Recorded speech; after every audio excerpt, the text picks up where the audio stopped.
Okay, welcome back to the Game Store Guy podcast. All right, gamers, we need to talk about some craziness that's going on in the world, including Visa and Mastercard forcing Steam and itch.io to remove a bunch of games. So I guess what had happened is there's this Australian anti-porn advocacy group, feminist group called Collective Shout that is basically a big group of Karens, and they can't get Steam to do it on their own, so they contacted Visa and Mastercard and complained to them that all these games, all these evil bad games that are completely legal, by the way, are bad and they need to be removed, or there's gonna be consequences. This is like the mob. You know what the mob would do if what would be good for you is if you would do it this way. And what I have a problem with is, where does it stop? And today it's games, and I don't know why it's always games. It seems like games are always on the front lines of all this culture war bullshit. And I really wish Valve would have told MasterCard and Visa, like, fuck you, we're not going to do that. Because I don't think Valve realizes the power they have. Gamers would have had their back if MasterCard and Visa pulled payment processing from Steam. Oh my God, the hell that would have came after that would have been amazing. It would have been amazing to watch. But Steam caved, and they removed a bunch of games. I guess you just can't. You can't. They don't come up They don't come up normally. You got to have like a direct link to them, which essentially is removing them. And then you got UK requiring ID, like, just to go on the line, and all these laws that are being passed. And then there's some laws here in America that are being proposed, like the same. And what's going to happen? It's already happened, actually, because this is happening over in Europe. It's going to just come here, and it's just going to be easier to do it throughout the world than it is to just implement it in certain pockets.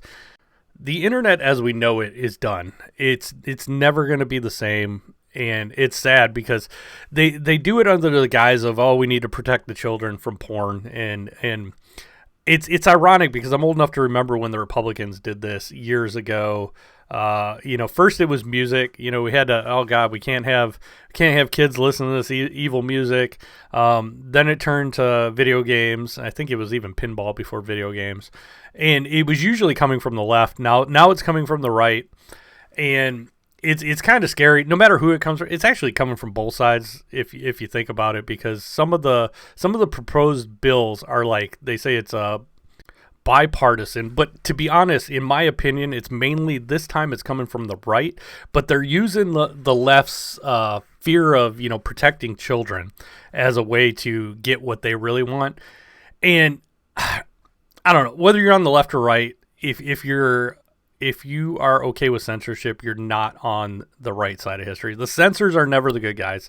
Never. It doesn't matter if they're on the left, the right, whatever. But we need to, as gamers, we need to fight this. And whether you agree with me or not on other topics, I think censorship's bad. And the thing is, all these games, I don't even care about any of these games.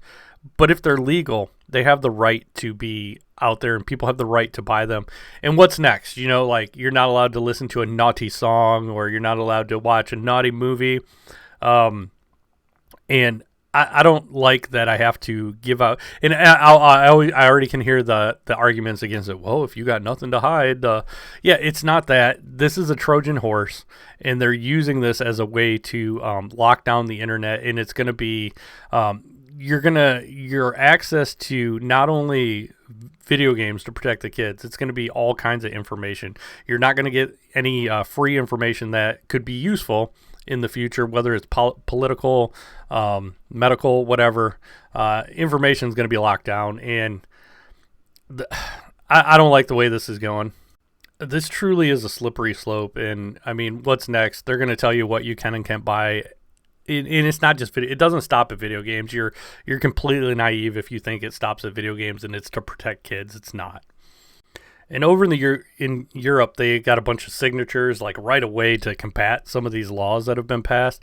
And the politicians over there were like, yeah, we're going to do it anyway. They don't care. They don't listen to the people.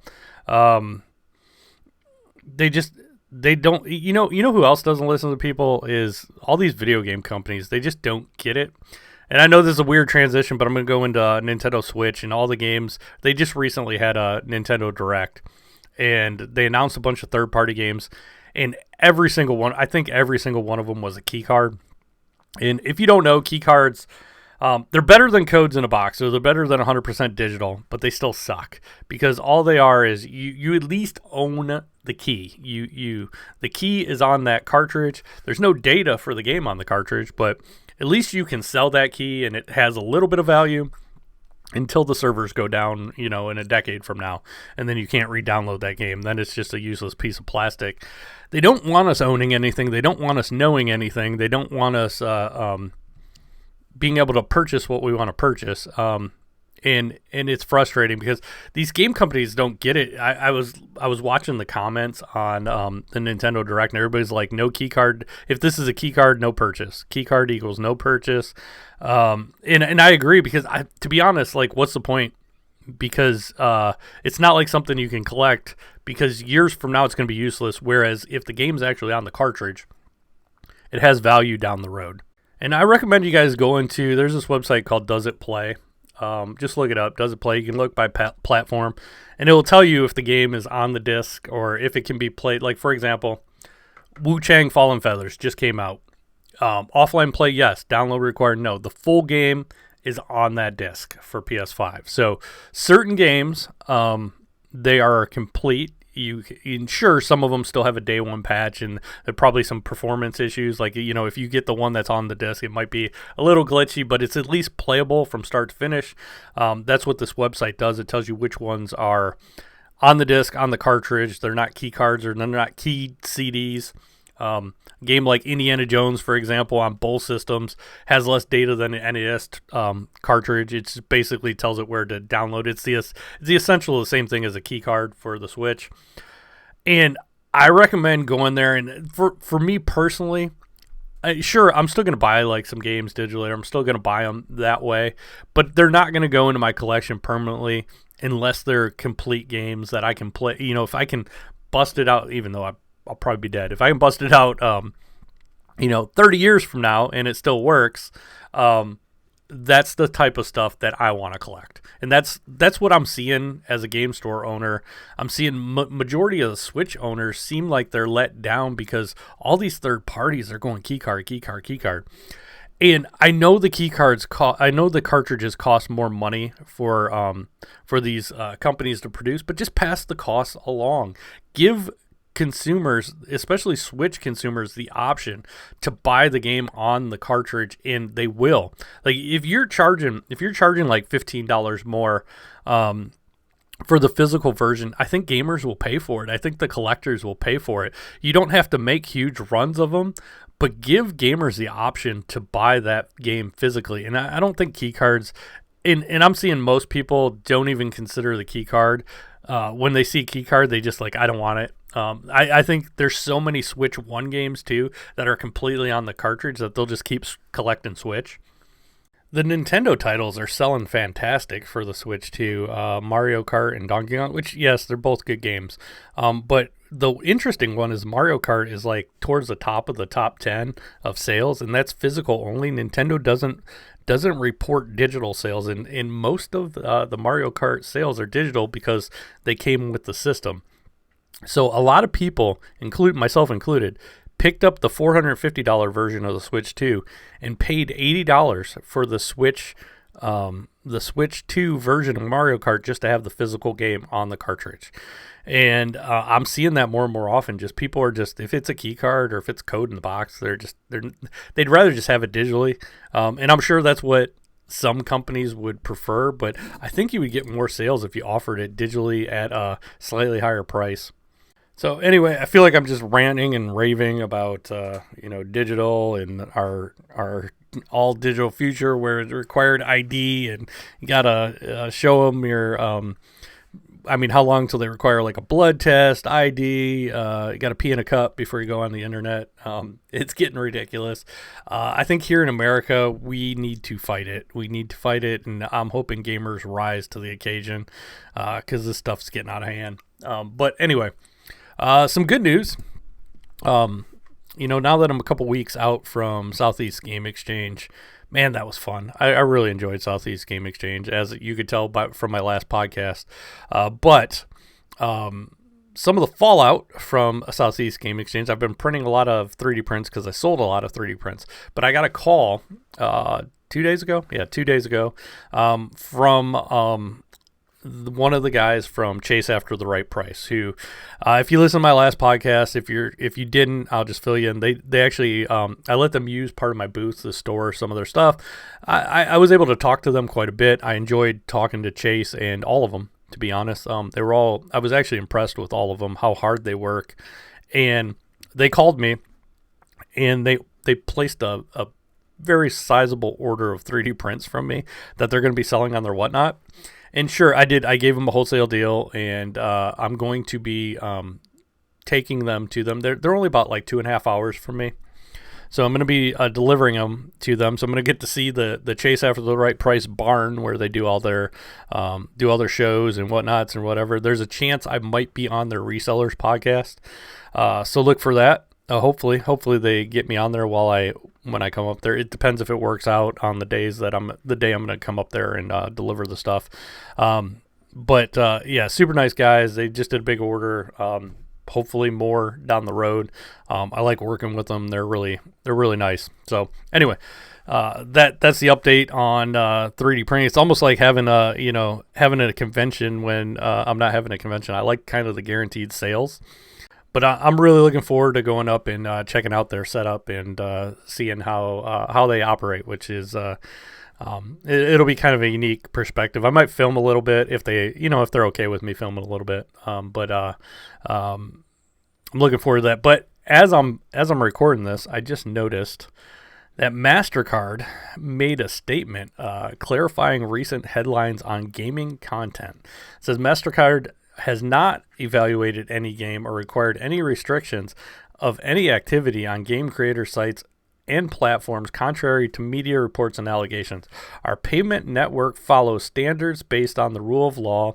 Put simply, we allow all lawful purchases on our network. At the same time, we require merchants to have appropriate controls to ensure MasterCards cannot be used for unlawful purchases, including illegal adult content.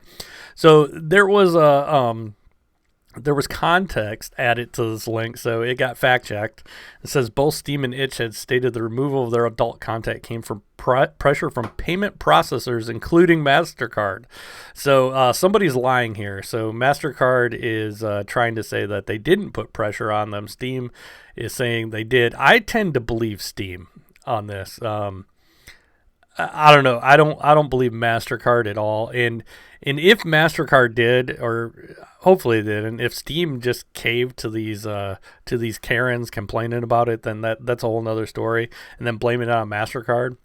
I have a feeling MasterCard put pressure on Steam and they pulled these games. But we're gonna find out. But this just can't be allowed to be this way. We can't have payment processors deciding what you can and can't buy. That's some scary stuff. And it gets even better because then on Collective Shout's website, they posted that they have a new policy on Steam against certain types of games removed. A major win for women and girls. And it says, following our successful campaign and 7,000 signatures to get these games removed, No Mercy pulled from gaming platform Steam. So we discovered almost 500 other games depicting, abuse or whatever. And we encourage our supporters to email payment processors and call them to stop facilitating payments and profiting from these games on Steam. This week, we released an open letter signed by leading global I'm not going to say that word, organizations and individuals to senior executives at payment gateway companies, including MasterCard, Visa, and PayPal. Within a few days, we've seen significant action. So obviously somebody's lying, and they're just trying to gaslight everybody. But anyway, we can't let this stuff stand, especially here in America. We have rights, and we can't let the government take away those rights. And here's the thing. Doesn't matter if you're on the left or the right. I don't want either side taking away rights from anybody. And once again, almost all of these games that got removed, it's not my thing. I don't play them, but I think they should be allowed to be sold. And I don't like censorship, whether it was back in the 90s where it was the Republicans doing it, or whether it seems like it's coming from the right nowadays. Coming from the left nowadays. Either side, I don't like it. And even if you want your side to be able to do it, it's only a matter of time before the other side gets in power and you're going to hate it. So I always err on who's ever trying to censor is bad, and it doesn't matter which side it's coming from. So I'm just going to leave it there for now. This is going to be a short podcast. Sorry, I don't have a whole lot to talk about, but I'm sure the comment section is going to be lit. So let me know what you think. If you think I'm crazy, if you think I'm making a mountain out of a molehill, I think it's going to be a molehill that turns into a mountain. I think this is a Trojan horse, and we need to put an end to it. But let me know what you think in the comments. If you could, give me a like and a subscribe. It would really help out. Thanks, everybody, for listening. I'm out.